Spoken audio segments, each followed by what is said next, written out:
Bonjour, je suis Pierre Préforlet, directeur du service des sports UNIL et PFL.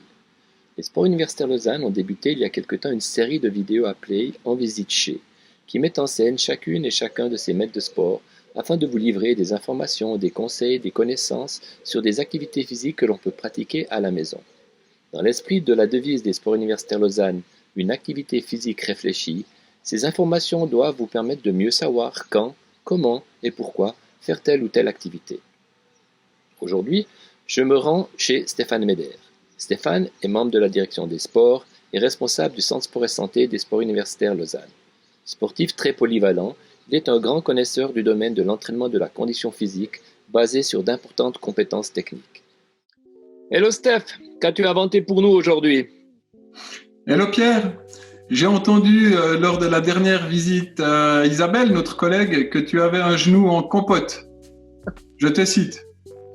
Donc tout naturellement, j'ai choisi un exercice qui est le swing squat, un exercice qui permet de comprendre l'utilisation efficiente de la force versus l'augmentation de la capacité de force. Ok. Et puis Voilà. alors ouais, ça c'est une découverte. C'est quoi ce swing squat et puis pourquoi tu nous proposes cet exercice? Alors comme le nom l'indique, entre le squat et le swing, on a mis les deux mots ensemble et ça fait le swing squat. Donc c'est un squat en gardant un contrôle moteur du mouvement tout en mettant une tension musculaire au niveau périphérique. Et ça c'est important de bien comprendre qu'on ne compense pas un déficit de coordination ou un déficit de contrôle moteur par une augmentation de force. Ça c'est le message que je voulais faire passer. On pourrait aussi le comparer à une augmentation de chevaux ou de puissance sur une voiture quand on aurait besoin d'un cours de conduite TCS sur la neige. Donc je te laisse imaginer les dégâts que ça peut causer d'avoir une voiture trop puissante quand on ne sait pas conduire. Ben, l'augmentation de la force, une capacité de force trop grande qu'on ne peut pas maîtriser au détriment de la qualité d'un mouvement, peut se passer un peu la même chose. Voilà.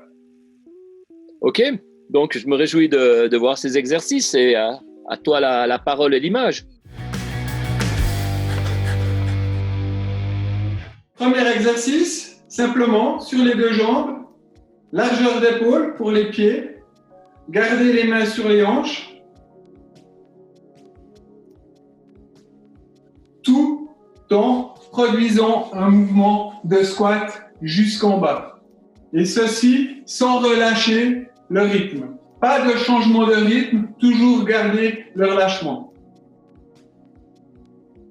Deuxième exercice, un peu plus compliqué.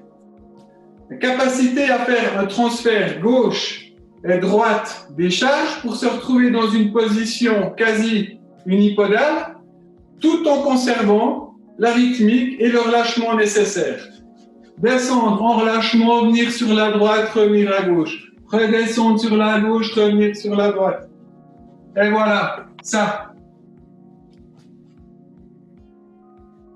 Et jamais bloquer les articulations, ni les hanches, ni les genoux. Le troisième niveau, vous faites les mêmes exercices, les mêmes consignes, simplement avec un port de charge. Que ce soit une barre, des sacs à commission, un enfant, des pluches, c'est égal. Vous mettez une charge, type squat, et de la même façon, vous allez descendre avec la charge. Si le genou se bloque, ou si un blocage est effectué, c'est qu'il y a un déficit au niveau du contrôle moteur. Vous devez être capable de garder les articulations libres et de porter la charge jusqu'en bas et on remonte.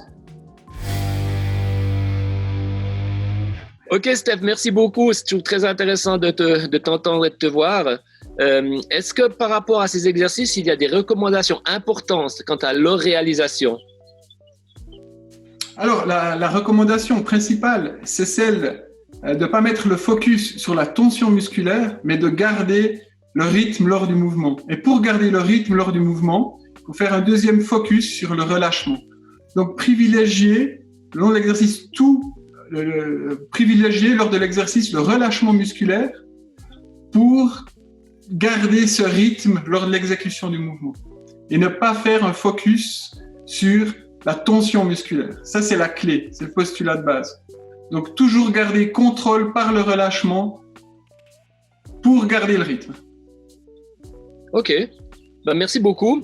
Tu as encore quelque chose à rajouter par rapport à l'ensemble de ces conseils?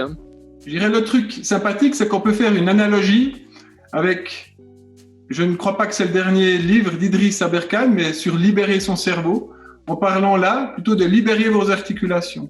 Ne mettez jamais de blocage articulaire lors de la réalisation d'un mouvement. Donc, petite analogie sympa. On peut dire ceci est un message pour le sport de performance, mais encore plus pour la prévention. Ok, un grand merci. Donc, ça rend nouveau toujours dans ce slogan des sports universitaires, une activité physique réfléchie. Et je te remercie infiniment pour tout ceci. Et puis, pour toutes les personnes qui nous ont suivis, on arrive avec Steph au dernier épisode. Donc, on espère que la prochaine fois qu'on pourra se rencontrer, ça sera in vivo à Dorigny. Donc, merci à toutes et tous et à bientôt.